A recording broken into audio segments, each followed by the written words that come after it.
Rain continues to pelt Koskinen Stadium. Sidelines are drenched, the fans are drenched, the field soaked. Big ground ball. Martin, the face-off man, emerges with it through traffic. Bomberry, saved by Fowler. Here comes Smith, he thought about it. On the doorstep, Robertson, we're tied at 14. Their names define the sport of lacrosse at the highest level. 4 programs annually listed among the elite, linked not only by their past success, but by the expectations placed upon them. So don't, for a second, doubt yourself. Just keep playing. We have a long way to go, but it's paying attention to the details. How great do you want to be? Game time. It's in the bag, you better believe it. We all play for one reason. Show out dominating this season. It's time. Take that dub with us, so we leaving. You not with us in the streets, and Braveheart turned it up for this season. Game time. It's the season, 2018. As the season marches on, so too does the pressure. At first it's subtle, felt only in the smallest detail. But with every team jockeying for postseason position, every game, every goal carries more meaning. And while pressure can cause things to come apart, it's also the necessary ingredient to make the one thing all of these squads hope to wear at the end of the season: diamonds. Never before has there been so much parity in the game, a fact not lost upon the coaches. At the halfway point, the Duke Blue Devils have established themselves as a force to be reckoned with, carving out an 8-1 record and a top 5 ranking. While their neighbors across town, the North Carolina Tar Heels, started the season undefeated at 6-0, only to drop 3 straight. Ohio State stands at 5-3, a strong start tempered by close defeats on the road. While perhaps the team with the most to prove is Syracuse. Despite showing flashes of brilliance, they have yet to find consistency on both ends. The night before their ACC clash at Duke, there was a calm focus among the Orange. Knowing the pressure they felt meant it was a pivotal moment in the season. Nice little midway point for us, kinda. Kinda had our ups and downs, but kind of refocus like all teams probably should at this point in the year. ACC play is pretty high caliber, and especially going into this weekend, you know, we got a really good Duke team, so I'm sure it's gonna be a battle. After this week, we're kind of trying to turn our season around. I think it would be a good starting point to beat a team like Duke. You know, they're a great team, so I think a win against them would be huge for our team. You know, the more we kind of remember what it feels like to be down, and then, you know, how to keep our composure in certain moments, and guys will step up, and we've been there before, and we'll be able to do it again.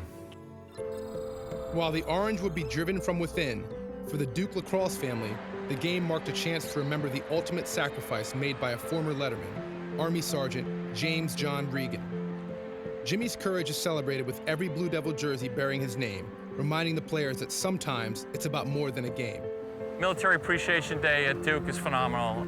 It's a time for the legacy of Jimmy, my son. Jimmy was in 2002 graduate of Duke University, as well as a lacrosse player at Duke. Served 4 tours of duty, and unfortunately, in 2007, Jimmy was killed in Iraq. The relationships that you build in lacrosse, some fine people play in lacrosse. And when they get out of college, you know, the competitors become friends. The friends become brothers. And they're continuing competing in an atmosphere of civilian life, which is tremendous. And this day is really very important for the Regan family and for the legacy of Jimmy, as well as for Lead the Way Fund.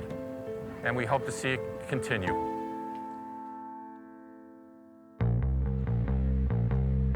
We're at Koskinen Stadium in Durham, North Carolina. For both teams, this is a critical game. Duke, it's the ACC opener, and for Syracuse, boy, they've got Duke, they've got Notre Dame. Critical stretch. They could potentially be 3-5 going into April if they don't get one of these next 2 games. Now for the Blue Devils, 8-1. The lone loss was to Penn. They've got a big win against Denver. They beat Loyola. Give every single thing you have today. Step up for the guy next to you. Let's go. Let's go. 1, 2, 3. Early on, both teams came out firing. And as the game progressed, so too did the offensive firepower on each side. Skip to Walsh. He beats McDonough right off that right shoulder, 6'5". Dordevic with a torpedo. And back and forth we go, it's Syracuse with the lead. In the third, it looked as if Syracuse's skilled attack would help them pull away. Right on the doorstep, precision passing, and Bomberry, one of the best man-up finishers, with the tally. But Duke quickly answered, taking their first lead late in the period. Now Conley, and Duke has its first lead of the afternoon. And as the rain began to fall, the fourth quarter would prove to be an instant classic. Solomon, Bomberry, tie game! Well, Syracuse finds a way to win this game after withstanding the Duke flurry. Now this might be a turning point in the season for this young team. Bomberry, his fourth, and Syracuse retakes the lead. Bomberry, saved by Fowler. Here comes Smith, he thought about it. On the doorstep, Robertson, we're tied at 14. Oh man. With a minute remaining, it was a heads-up play of Jamie Trimboli which would seal the victory. To the crease, Dordevic couldn't hold on. Trimboli! Jamie Trimboli gives Syracuse the lead with 1:14 left. And the Orange with a one-goal win. That has been their MO the last couple of years. Huge game by Rafus, huge game by Bomberry. Those are the types of performances you're expecting out of guys with experience. It's an awesome win, great win for the team. What we talked about, you know, I want to come out here. Start of our second season here, I guess you could say, kind of a turning point for us, and definitely looking to build on this. In Columbus, the Ohio State Buckeyes hoped a return home to the Horseshoe would provide a spark, facing number 4 Notre Dame. Going right at him. Right at him defensively, right off the X. Play Buckeye lacrosse and play for the brotherhood. Right here. Play for each other. Hands in here right here. Right here, let's go. Buckeyes. 4 on 3. 1, 2, 3. We are underway. Gorgeous day for lacrosse. And Ohio State, this could be a huge win for them as they've lost 3 out of 4 coming in. They really need to pick things up. And early on, the Buckeyes' intensity was rewarded with a flurry of goals. Shot score! There's that rocket from LeClaire. Gleason scores. That is a brilliant shot on the run. Oh, yeah. LeClaire. Oh, boy. Hey, now. Opportunity for Notre Dame, and they cashed in with Mikey Wynn. In the second half, the hot stick of Trey LeClaire gave the Buckeyes the lead with his 3rd goal of the afternoon. Shot. Score by LeClaire. Good stuff. Let's go. Fire, baby. Fire. If Ohio State can get a W here, it gives them a little bit of momentum going into that schedule. But in the fourth, again, the Irish rebounded. Oh, no, a quick almost turnover, and it was a turnover and an opportunity for Mikey Wynn. Scores! Back up top. Open score! Now the Buckeyes, we talk about how great they are on the defensive end. Now is when they've really got to turn it up and come up with a big play. Minute 45 left to go. Trailing by a goal. Costabile on target, but Pearson with the save. Wide shoot there. Randall pushing it. Oh, now offside against Ohio State. They give it That is crucial. Ohio State just gives it right back, though. That is a dagger. But now just 7 seconds. What can Ohio State do? Long downfield pass. We've seen that before from Ohio State. But they can't connect here. The game is over. Despite their efforts, the Buckeyes could not overcome a 1-goal margin, again, proving how narrow the margin is between victory and defeat.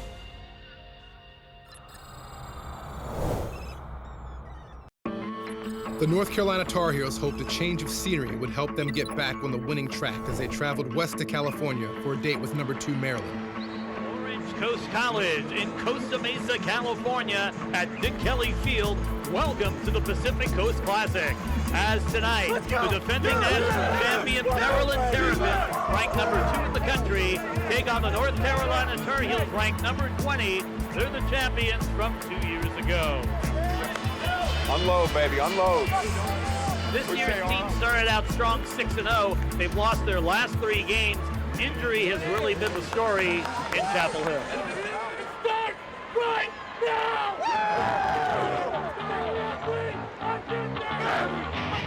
Before a crowd of nearly 7,000, the Terrapins took control in the early going.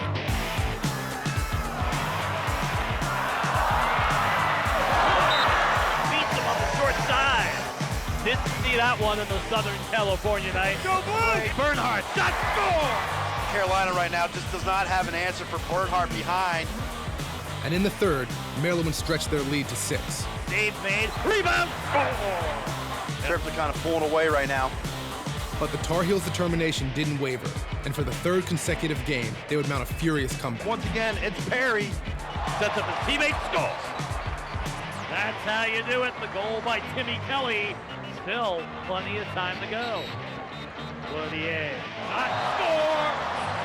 We've got a 2-goal game. One-handed against the pole. Boom.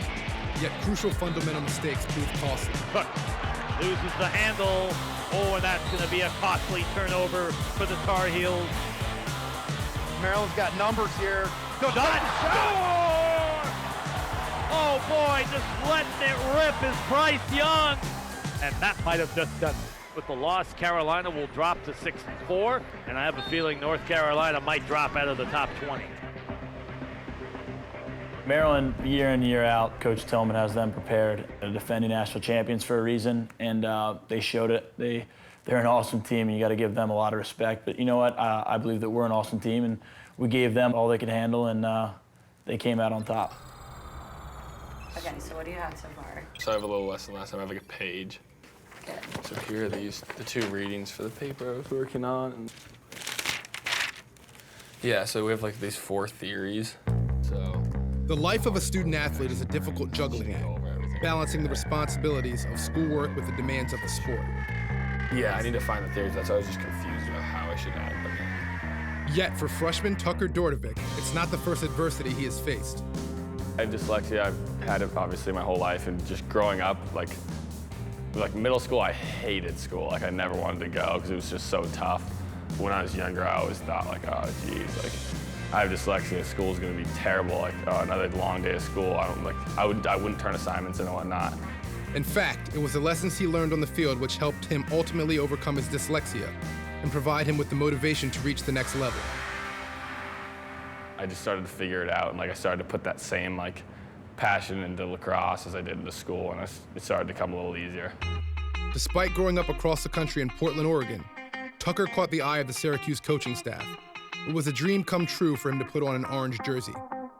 It's Dordevic outside. Tucker quickly cracked the starting lineup. Dordevic with a torpedo! A rare feat for a Syracuse freshman, and cemented his place with a 4-goal game against Virginia, including the game winner.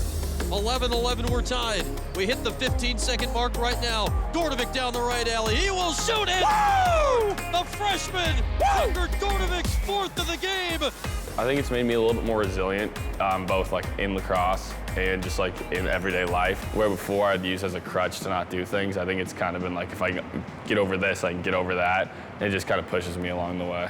Dordevic and company know a similar diligence is required on the field as they strive to improve each day as a team. We definitely got our swagger back, you know. People are clicking, people are dodging harder, and that's what we do here, you know. When you're using so many younger players, there's going to be a learning curve. And I think, you know, from game to game, we've gotten a little better. The Orange would look to keep their positive momentum going forward as they welcome Notre Dame to the Dome. Half step to Solomon. Orange charging in. Solomon, one more. Boom! Woo! Buries it in the Orange. Fast break. A 1-0 lead.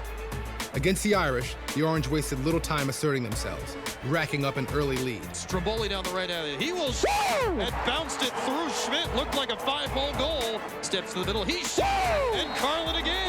A little changeup over Schmidt. 3-0 Cuse. Bombury, Solomon, and Stromboli would each net twice, helping the Orange clinch a share of the ACC title while earning the 900th win in the program history. You know, we really stuck to our game plan against Notre Dame and kind of wore them down a little bit, and you know, that was a great win in front of our fans in the Dome. We knew, especially against Notre Dame, that we were going to have to play well on offense because they play such great defense. The Orange continued their hot streak with another historic battle, this time for the Cross-Simmons Trophy against Hobart. It held extra special meaning for one Syracuse senior, playing for the trophy that bears his family's name. It means the world. It's, you know, I try to not look at it any differently than any other game. But you know, obviously there's some hardware involved, and you know, it's a special game for me. Just kind of knowing what it's all about, you know, the legacy behind it and the tradition behind it. Give this to the great Solomon. This time won't miss. Step down, ripped home by Tripoli. Ripper runs the left alley, no angle, so and stuffs it in. That was crafty. Point wide open.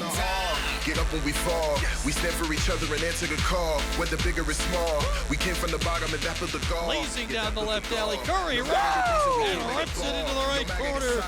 We run through the wall, calm demeanor like John Sr. Through the long season, got them all sleeping. By the fourth quarter, you can hear them hard breathing.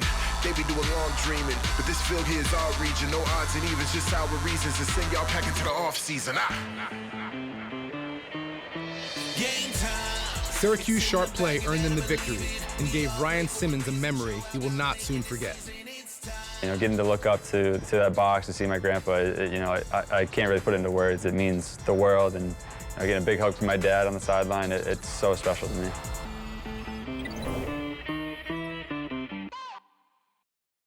Right now, we are looking for the Episcopal Church. There we go, the Episcopal Church of the Advocate. Look at that. Those look like prime spots right there. Catch some fish. In Maryland, right by the Chesapeake Bay, is a big part of being a Marylander, I guess. And so I love fishing. I've grown up fishing. Actually, my cousin Johnny, plays for Ohio State, introduced me into it. Ever since, I've just had a love. It starts with Google Maps. You see a little blue, and then you go Google Earth to see what's around it. We've had our ups and downs. One thing that we found is that the brown water, based on Google Maps, is usually not good, as one would expect, but we didn't expect that.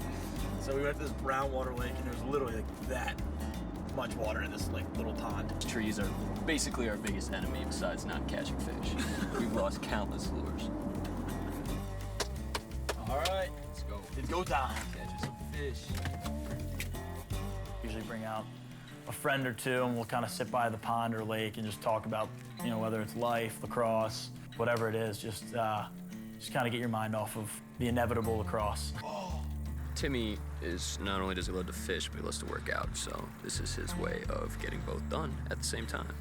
He also does abs during commercial breaks of our TV shows. Got one, let's go, see, got one, man. Yeah! That thing is a monster, baby. Huge! Keeping that. That's what I'm talking about. This is it. This is what we do it. This is why we do it. This right here is a largemouth bass. Nothing bigger, nothing better. While any hobby may take your mind off the pressure temporarily, there's nothing like a rivalry to ratchet things right back up. Cloutier steps into one, and UNC on cue with the early lead. Nice dodge by Timmy Kelly, and Carolina with a 2-0 lead. Rivalries are what make any sport great, and the famed Old Tobacco Road connects one of the most interesting. Chris Cloutier going top shelf, his second of the night. North Carolina opened with intensity, with William Perry giving them a 4-1 lead. As Perry finds the back of the net. But as has been the case for so many times in his career, Duke's Justin Gutterding was the answer. Justin Gutterding going low on Basile. Gutterding on the doorstep. There it is. Number 300 for Justin Gutterding. Gutterding's 300th career point marked another milestone in his career, but it was his 4 goals on the day that would lead the Blue Devils. Justin Gutterding, who John Danowski says has played determined. And for the second time in a week, Koskinen Stadium played home to a second-half battle worthy of the history books. Here come the heels. Ryan Macri charging. Macri! The long pole! Russell Smith. Anderson has Kelly. Bounces it in. And Carolina back on top. A hat trick for Timmy Kelly. Cloutier. Offhand! Chris Cloutier finds a way. Gutterding over to Smith. Gets Rowlett. Gets the pick. Smith right hand free. And it trickles past Basile. Tied at 9. Good defense by Macri. Conley with a rocket. And Duke with its first lead. In the end, it was the Blue Devils who would prevail in another 1-goal game. And you can hear the deafening percussion of Koskinen Stadium as the Blue Devils hang on for a hard-fought 1-goal win. For the Tar Heels, the scoreboard once again did not reflect either their skill or effort. We fought hard, we did, you know, hopefully next time it's a better outcome. You know, it's such a fine line between winning and losing, and again, although it was a tough loss, we learned a lot about ourselves. As the calendar turns to April, the pressure continues to build. And while Duke and Syracuse had secured the top half of the ACC, few would have predicted that both Ohio State and North Carolina would be looking for much-needed victories on the same day to stay alive in the playoff hunt. As here's a goal from LeClaire as he comes back. Oh, what a play from Colby Smith. Third-ranked Hopkins proved to be a formidable challenge. Now or never. While a few hundred miles to the south, North Carolina faced a similar matchup against Virginia on a rain-soaked evening in Chapel Hill. And it's going out and punching him in the mouth from the start. Put it in. It's about family. Family on 3, 1, 2, 3, family.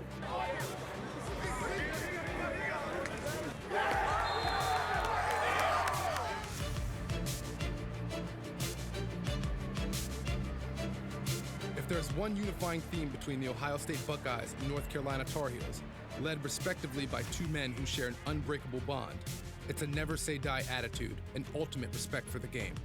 You know, our men have great pride in themselves, great pride in the program, and no matter how much adversity or injuries we're going through, these guys are going to fight for 60 minutes plus if needed. Get up for this next 30 minutes! That is not good enough! Get some heart, do whatever you need to do to get excited this next 30 minutes. I'm not done, none of you guys are done. Let's go!